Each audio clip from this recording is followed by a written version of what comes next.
kaligtasan mo sa Alerto 24. Naharap sa patong-patong na kaso ang isang lalaki matapos itong mabanggang isang SUV at murahin pa umanong sakay nito.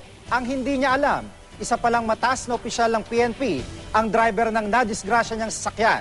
Si Dante Perello, naka-Alerto 24. Maliit lang nagasgas ang tama sa likurang bumper ng SUV nang bumangga ang motorsiklong sinasakyan ng 31 anyos na si Anthony C.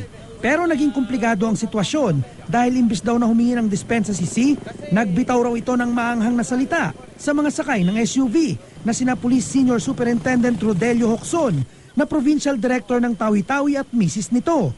Hindi inabutan ng GMA News si Hoxon dahil nagmamadali itong umalis para di mahuli sa kanyang flight patungong Indonesia para dumalo sa Interpol training.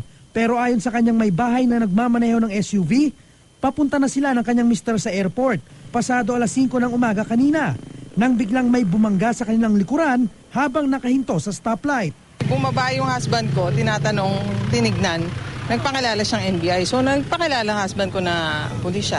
So siya po ang nauna? Siya nauna. Tapos galit pa siya. Tinitignan lang naman namin kung ano yung nabangga. And then, lasing siya. Bagay na itinanggi ni C pero habang kinukunan namin siya ng pahayag, bigla na lang nitong pinakailaman ang kamera ng kasamahan naming nagko-cover.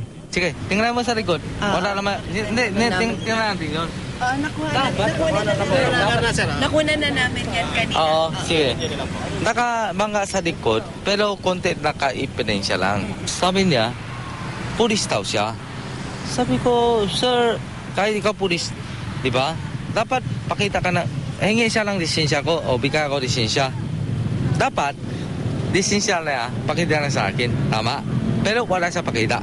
Sa pagsusuri naman ang ospital ng Maynila kay C, kumpirmadong positibo siya sa alkohol.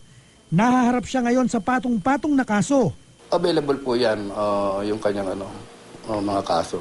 Driving under the influence, at saka yung walang helmet, at saka yung damage to property.